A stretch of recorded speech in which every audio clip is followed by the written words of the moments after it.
अस्सलाम वालेकुम नाजरीन, मैं हूं नाज सहतो और आप देख रहे हैं मेरा यूट्यूब चैनल नैरेटिव विथ नाज सहतो।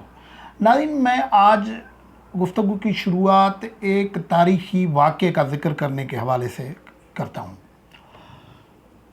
77 में जुल्फ़िकार अली भुट्टो की हुकूमत जनरल ज़ियाउल हक ने ख़त्म की और भुट्टो को सिहाला रेस्ट हाउस में कैद किया गया और वहाँ जुल्फ़िकार अली भुट्टो और जनरल ज़ियाउल हक चीफ़ मार्शल एडमिनिस्ट्रेटर के बीच में जो पहली मुलाकात हो रही थी उसकी तस्वीरें आपने देखी होगी, जिसमें दोनों कुर्सियों पे खड़े हैं। ज़ियाउल हक का हाथ यूं बांधे दोनों टांगों के बीच में रखे हुए हैं और भुट्टो इजी मूड में टांग पे टांग रखे हुए हैं और जूते का जो रुख है वो ज़ियाउल हक की तरफ है जहाँ बैठा हुआ है।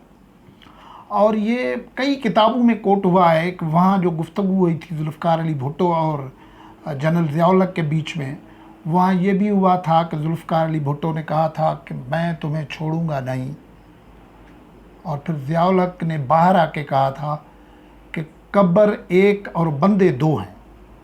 ज़ाहिर है वहीं फ़ैसला हो गया था कि ज़ियाउल हक, क्योंकि उस वक्त इंटरनेशनल कंस्पायरेसी का भी हिस्सा था, आपको पता है, तो फ़ैसला हो चुका था कि जुल्फ़िकार अली भुट्टो को छोड़ना नहीं है। अब पाकिस्तान को जो पॉलिटिकल एनवायरनमेंट है उसमें न कोई ज़ियाउल हक है न कोई जुल्फ़िकार अली भुट्टो है। पाकिस्तान पीपल्स पार्टी का असर तो जो हुआ है वो आपने देखा है, लेकिन इस वक्त बड़ी अपोजिशन पार्टी जो है मुस्लिम लीग नून है और वो ज़ियाउल हक के ज़माने में बनी थी। लेकिन ये भी हकीकत है कि इमरान ख़ान को उस ज़माने से इमरान ख़ान पर इन्वेस्टमेंट की जा रही थी और आपको अगर याद हो तो ज़ियाउल हक के जो दस्ते राज थे और उसके फ़िक्र को आगे बढ़ाने वाले सबसे बड़े जनरल हमीद गुल साहब थे, वो ज़ियाउल हक की फ़िलासफ़ी को बढ़ाने के लिए इमरान ख़ान को उन्होंने मुंतखब किया था और ये लोग गए थे मरहूम अब्दुल सत्तार ईदी के पास कि आएँ और हुकूमत का तख्ता उलटते हैं। उस वक्त बेनज़ीर भुट्टो के ख़िलाफ़ हुकूमत थी, भुट्टो की बेटी काम पावर में थी। अब्दुल सत्तार ईदी चुपके से इनसे निकल गया था और लंदन में जाके उसने प्रेस कॉन्फ्रेंस की थी। इस वक्त इमरान ख़ान है और नवाज़ शरीफ और शहबाज शरीफ है।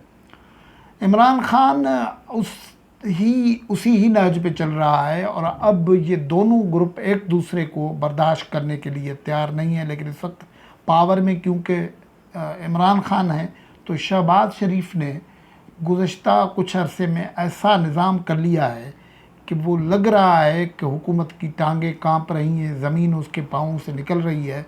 इस वजह से इमरान ख़ान 3 दिन तो सऊदी अरब के दौरे पे रहा, लेकिन वहाँ से वापस जैसे ही आया तो पहला जो काम जो उन्होंने आके किया है वो ये किया है कि एक आला सतही इजलास तलब किया और उसमें शहजाद अकबर साहब, फवाद चौधरी और उन्होंने अपने जो बीरबल थे वो सारे बुला दिए, या 9 रतन थे, कितने रतन थे, वो सब बुला लिए और फ़ैसला ये हुआ कि नवाज़ शरीफ के ख़िलाफ़ दूसरा केस भी होगा। मैंने ये आज दिन में ही एक दोपहर को वीलॉग किया था, वो अपलोड किया था। उस वीलॉग अपलोड होने के बाद आपकी नज़रों से गुज़रने के तकरीबन 1 घंटे के बाद वो मीटिंग हुई है और उससे ये डिस्क्लोज़ हुआ है कि अब शहबाज शरीफ के ख़िलाफ़ हुदैबिया पेपर मिल्स वाला केस दोबारा किया जाएगा। ये केस जनरल मुशर्रफ के ज़माने में नवाज़ शरीफ, शहबाज शरीफ, मरीम नवाज़ और उनकी फैमिली के दूसरे मेंबर्स के ख़िलाफ़ किया गया था। उस ज़माने में उसको सज़ा नहीं दिला सके थे। फिर उसके बाद जो हुकूमत आई, इमरान ख़ान की हुकूमत ने ख़ुद उसको चलाया, लेकिन ये हाई कोर्ट से, सुप्रीम कोर्ट से, अपील से, नज़रसानी से केस रद्द हो गया था। लेकिन अब इमरान ख़ान के ये अकाबरीन कहते हैं कि इसी केस में नवाज़ शरीफ को गालिबन ईद के बाद गिरफ़्तार कर लिया जाएगा। शहबाज शरीफ को उसको बाहर जाने की इजाज़त नहीं दी है, उनको कोई और हाथ पांव लग नहीं रहे हैं कि किस केस में उसको रखें। 10 केस से उसके ऊपर 10 केस में उनकी ज़मानत हो गई है और ये हुदैबिया पेपर मिल वाला केस जो है उसका पस मंज़र आपको पता है, तो उसको हम डिस्कस नहीं करते।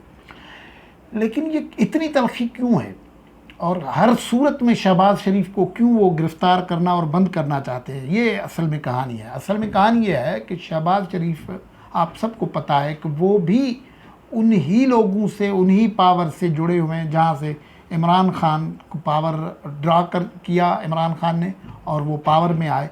लेकिन अब शहबाज शरीफ ने किसी तरीके से मुबैना तौर पर ये जो ख़बरें हैं हमारे पास वो है, जो मुख्तलिफ़ ज़राए से ख़बरें आ रही हैं कि उन्होंने अपना इक्वेशन बना दिया है और वो एक पूरा प्लान है उसके पास, जो वो लंदन, ये दुरुस्त बात है इमरान खान की कि वो इलाज करवाने के लिए नहीं जा रहे हैं।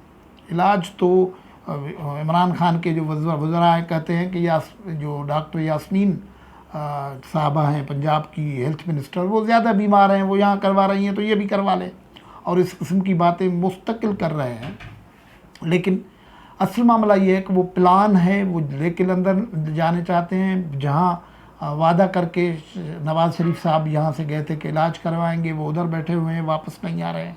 गारंटियर शहबाज शरीफ हैं, वो भी चले जाएंगे, तो इमरान खान के पास कुछ नहीं रहेगा, हाथ में कख नहीं रहेगा, जिसको कहते हैं ना। मतलब वो तो कहता था, वो अमेरिका में ये ऐलान करके आया, वो सऊदी अरब में ये ऐलान करके आया, दूसरी जगहों पे ऐलान करके आया कि मैं इनको नहीं छोड़ूंगा, लेकिन होता ये है कि वो इमरान खान नवाज़ शरीफ को पकड़ते हैं, जेल में डालते हैं, सज़ा दिलवाते हैं, बाद में भी वो फिर भी निकल जाते हैं।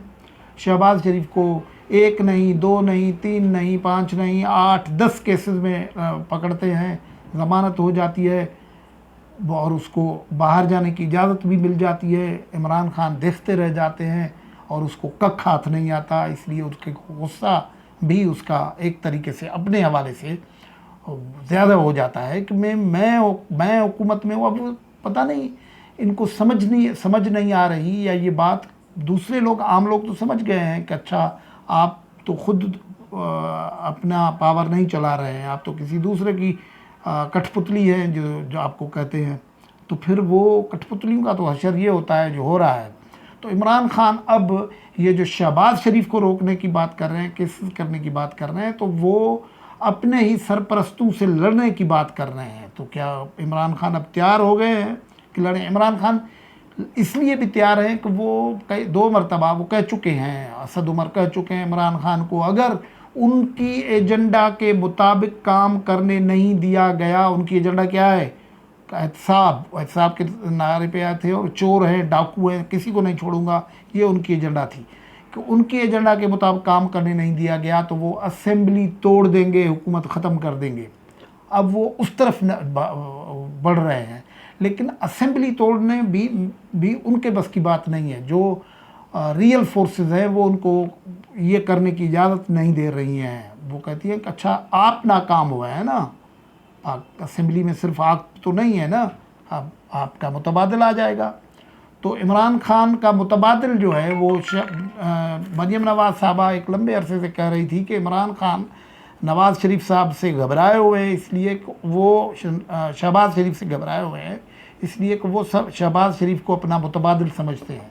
तो ये कहानी यूँ खुल गई है। और अब मसला ये है, कुर्सी एक है, बंदे 2 हैं, लड़ाई शदीद हो गई है और वो मामला बिल्कुल उस दर्ज पे आया हुआ है कि इमरान खान सऊदी अरब से हाँकते कांपते पहुँचे हैं यहाँ, और पहली मीटिंग ये की है कि अपना शहबाज शरीफ को नहीं छोड़ेंगे। और केस कौन सा निकाल के लाए हैं जो पहले ही हाई कोर्ट से, सुप्रीम कोर्ट से रद्द हो चुका है। और न सिर्फ ये रद्द हो चुका है, बल्कि ये जो जिस केस में ज़मानत हुई है, आखिरी केस में शहबाज शरीफ पे की, उसमें तो अदालत ने लिखा है कि नैब ने जो इल्ज़ामात लगाए करप्शन के, वो तो साबित नहीं हो करे। नैब ने केस ही नहीं चलाया, नैब ने कोई सबूत ही नहीं लगाए। तो इस किस्म की एक प्रोफाइलिंग बन रही है। हमने ये नहीं करें कि वो शहबाज शरीफ साहब कोई ट्रांसपेरेंट होंगे, शफाफ होंगे नहीं होंगे, आप केस करवा लें ना, वो कोर्ट में जाके साबित करवा लें, और वहाँ साबित नहीं करवाते। ये जो इंतकाम का एक मामला चल रहा है, वो उसको इमरान खान को एक क्या कहते हैं, लॉफिंग स्टफ बना रहा है। मतलब उस तरीके से उसको किया जा रहा है कि वो इंतकाम की आग में जले हुए हैं, और वो किसी सूरत में भी, मतलब शहबाज शरीफ को, अब वो उसको पता है कि अगर शहबाज शरीफ पावर में आ जाता है तो जो उन्होंने किया है अपोजिशन के साथ, शहबाज शरीफ के साथ, ये तो कल भुगतना भी पड़ सकता है। इसलिए इमरान खान की परेशानी बढ़ती जा रही है। और ये जो लड़ाई है शहबाज शरीफ को रोकने की लड़ाई, वो इमरान खान शहबाज शरीफ से नहीं किसी और से लड़ रहे हैं, उनकी बात नहीं कर रहे हैं।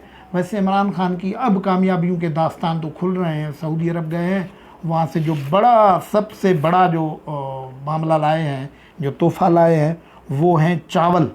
वो कुछ चावल है, कितने चावल हैं, जो 19,000 बोरियाँ मिलेंगी पाकिस्तान को, और वो ज़कात और फ़ितरे की स्कीम की हैं।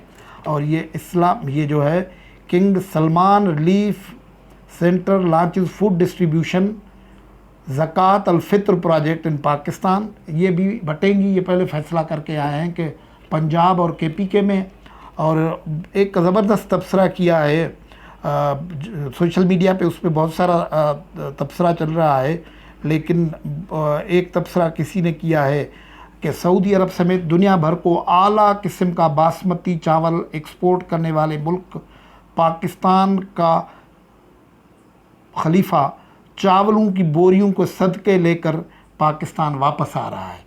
और जो एक और तबसरा आया है वो भी बहुत बड़ा इम्पॉर्टेंट है कि सऊदी अरब की जानिब से ज़कात व फ़ित्रे के तहत चावल की 19,000 बोरियां मिलेंगी। वैसे पाकिस्तान दुनिया में चावल उगाने वाले 10 बड़े ममालिक में शुमार होता था, लेकिन अब पाकिस्तान को चावल के लिए भी खैरात, ज़कात, फ़ितरात हासिल करने के लिए इमरान खान की क़यादत ने इस मंजिल पे पहुंचा दिया है। आज की गुफ्तगू से इजाज़त, अल्लाह हाफ़िज़।